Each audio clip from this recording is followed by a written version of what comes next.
एक महिला ने सिर्फ पलटी खाई पर गलती से अपने कीमती गोली की बोतल को उलट दिया, किंतु इसके बाद अजीब घटना घटी। गोलियां जैसे किसी रहस्यमय शक्ति द्वारा खींची चली जा रही थीं और वे सभी फर्श के बीच में इकट्ठा होने लगी। महिला को तुरंत एहसास हुआ कि नीचे कुछ अजीब था, इसलिए उसने पूरी ताकत से कालीन को उठाया और फिर एक तरफ के हथौड़े से जमीन को तोड़ने की तैयारी की, पर उछलते हुए हथौड़े के सिर ने उसके भतीजे को गिरा दिया। होश में आते ही महिला ने फावड़ा बदला और फिर पति को मारने की ताकत से फर्श पर जमकर कुल्हाड़ी मारी और जैसे ही फर्श खुला एक पुराना सूखा कुआं उसकी आंखों के सामने आ गया। उत्सुकता से महिला ने झुककर कुएं में झांका, लेकिन अनजाने में उसके पीछे एक अज्ञात जीव आ गया। महिला खुद को संभाल कर उठी, पर जैसे ही उसने उस जीव को खोजने की कोशिश की वह कभी भी उसे नहीं पा सकी। खतरे के समय में महिला ने तुरंत मुड़कर देखा, लेकिन अचानक महिला संभल पाने से पहले ही उसे एक मुक्का मार दिया गया। इसके बाद उस व्यक्ति ने रिंच उठाई और महिला को मारने के लिए झपटा, लेकिन झिलमिलाती रोशनी ने महिला को छोटी मौत से बचा लिया, पर उसे संभलने का मौका भी नहीं मिला और वह व्यक्ति कहीं से एक इलेक्ट्रिक आरा ले आया। इस खतरे का सामना करते हुए महिला ने भी एक इलेक्ट्रिक आरा उठाया, तैयारी की कि वो मुकाबला करेगी, पर जब उसने उसे चालू किया तो पता चला कि यह तो एक बड़ा हेयर ड्रायर था। सामने की जेन बहुत खुश हो गई, पर उसने बिना ध्यान दिए सिर्फ छत का एक लकड़ी का बीम काट दिया। महिला ने मौके का फायदा उठाया, रिंच उठाई और तैयार हो गई जेन को उत्तर पश्चिम में भेजने के लिए। राह में अचानक उसे विचार आया और उसने अपने भतीजे को पकड़ लिया। संकट के समय में उसका बॉयफ्रेंड तुरंत स्थल पर पहुंचा, पर जब उसने सामने की परिस्थिति देखी तो वह लगभग डर के मारे कांप उठा। भतीजे की दुर्दशा होने को थी। महिला ने जल्दी से अपने बॉयफ्रेंड को हस्तक्षेप करने से रोका और फिर शांति से जैन दीदी को संवेदना दी और दावा किया कि वह उसके साथ एक परिवार बनाने को तैयार है। आश्चर्य की बात यह है कि जैन दीदी प्रभावित हो गई और बिना कोई दूसरी बात किए उन्होंने लड़के को छोड़ दिया और उसके बाद वह पहले की तरह वापस लौट आई।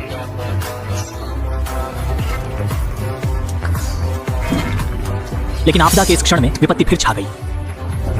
और इस तरह की अजीब और अनोखी घटनाएं क्यों हुई? इसकी शुरुआत उसकी सहेली के एक बुरे मजाक से हुई। महिला की नाक से अचानक खून बहने लगा और तब उसने अपना गला थामा। श्वास लेने में कठिनाई हो रही थी। सखी ने देखा और भयभीत होकर सहायता के लिए भागी, किंतु पल भर में ब्लैक सिस बिना किसी हानि के खड़ी हो गई। यह उसकी मित्र को चौंकाने का मजाक था, पर ज्यों ही स्मॉल ब्यूटी ने अपना भय कम किया, ब्लैक सिस के शरीर में अचानक कंपन हुआ। स्मॉल ब्यूटी अभी संभल भी नहीं पाई थी और दूसरे पक्ष ने सोफे के नीचे गिर पड़ा, लेकिन पल भर में ब्लैक सिस उठ खड़ी हुई और उसके मुंह से लगातार सफेद झाग आ रहा था, परंतु उसे खुद भी नहीं पता था कि यह सब उसका नाटक था और इसके लिए धोखा देने का भरोसा करने के लिए। बहुत खूबसूरत।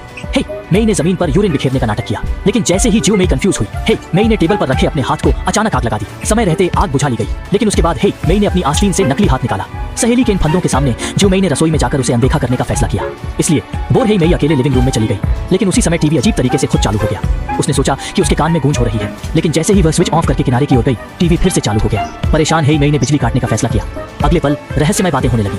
स्क्रीन पर अचानक एक काले कपड़ों में एक महिला नजर आई, जिसे हे मेई ने एक विशेष कार्यक्रम समझकर नजरअंदाज कर दिया, लेकिन जैसे ही उसने मुड़कर देखा वह आश्चर्य से भर गई, क्योंकि स्क्रीन से पानी रिस रहा था। इस दृश्य ने हे मेई को स्तब्ध कर दिया। उसने घबराकर ज्यू मेई से मदद मांगी, लेकिन बार बार धोखा खा चुकी ज्यू मेई ने विश्वास करने का चुनाव नहीं किया और जब तक काले कपड़ों में महिला टीवी से बाहर आकर उस पर झपटी, तब तक हे मेई इतनी डर गई कि उसकी नैपी भीग गई। लेकिन जेन जी की आगे की हरकतों ने उसे पूरी तरह से हैरान कर दिया।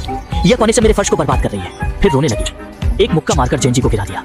देखकर कि विपक्षी की फाइटिंग पावर उतनी मजबूत नहीं है, हे मेई तुरंत उत्साहित हो उठी। बस यही। हाँ, जब हिरण को लगा कि वह अजेय है तो उसे अंदाजा भी नहीं था कि जेन अचानक गुस्से में आ जाएगी और पूरी शक्ति से उसे जमीन पर गिरा देगी। जब श्यामी खाना बना के बुलाने आई तो पता चला कि हिरण को पहले ही उत्तर पश्चिम भेज दिया गया था। सच्चाई जानने के लिए श्यामी अंतिम संस्कार स्थल पर पहुंची, लेकिन तब हिरण की मां ने उसे बताया कि उसकी मौत का कारण और एक अजीबोगरीब वीडियो टेप था। श्यामी ने तुरंत वो टेप ढूंढ निकाला, लेकिन जैसे ही वह टीवी में टेप लगाने लगी वह अचानक चकित हो गई। महिला ने अभी टीवी में टेप डाला। उसके पश्चात अचानक एक विचित्र सफेद वस्त्र में एक स्त्री प्रकट हुई और तब उसने अपने लंबे साइड के बालों को संवारना प्रारंभ किया। श्यामी पूरी तरह अचंभित हो गई, परंतु उससे पहले कि वह संभल पाती, काउंटर पे टेलीफोन अचानक रिंग हुआ। एक रहस्यमयी आवाज ने उसे आगाह किया कि इस टेप को देखने वाला हर कोई एक सप्ताह में ही पश्चिम में हार जाता है। अपने मित्र की अनहोनी मौत को याद करते हुए श्यामी ने फौरन किसी ज्योतिषी से सलाह लेने के लिए रात भर का सफर किया। न्यूयॉर्क की उस आधारशिला की फिक्र छोड़ो, उस चेहरे को ध्यान में लाओ। शांति छा जाने के बाद गुरुजी ने तत्काल उस वीडियो टेप को चलाया जिसके बारे में श्यामी ने वर्णन किया था। इस दफा एक प्रकाश स्तंभ नजर आया। कुछ लोग अभी समझ भी नहीं पाए थे कि सफेद पोशाक में वह स्त्री टीवी में उभर आई, मक्खियों के साथ। श्यामी ने उत्सुकता में हाथ बढ़ाया, मगर उसने अनजाने में मक्खियों को छू लिया। टीवी से हाथ हटते ही सिल्वर का पीस फिर उस महिला की नाक के नजदीक आ गया। जब गुरु ने इसे देखा तो वे मनोरंजित हुए और उन्होंने फौरन उस सिल्वर को उठाकर महिला पर प्रहार किया। हालांकि उनकी प्रसन्नता अधूरी रही जब उन्हें 3 सेकंड में ही उससे वही आक्रमण झेलनी पड़ी और फिर उस महिला ने उनके मुख पर थूक दिया। गुरु अचानक गुस्से में फट पड़े और महिला को टीवी के बाहर खींचकर उसके मुख पर निष्ठुरता से वार किया। तब भी गुरु संतुष्ट नहीं थे और महिला के केश का एक गुच्छा निकालकर उसे मुक्का मारकर गिरा दिया। संकट टल गया है, ऐसा सोचकर जब छोटी खुशी से अपने घर लौटी तो उसने देखा कि उसका भतीजा चुपके से उस रिकॉर्डिंग को देख रहा है। छोटी को तुरंत एहसास हुआ कि कुछ बहुत गलत है और इसके बाद उसे उस रहस्यमय व्यक्ति का कॉल आ गया। अपने इकलौते भतीजे को बचाने के लिए छोटी तुरंत उस लाइट हाउस की ओर चली गई जो वीडियो में था, लेकिन उसे यहाँ पर एक 80 वर्षीय बूढ़ा व्यक्ति मिला और उससे उसे पता चला कि उस वीडियो में जो जेन है वह उनकी गोद ली हुई बेटी थी, जिसे बाद में दुर्भाग्य से किसी ने कुएं में धकेल दिया था।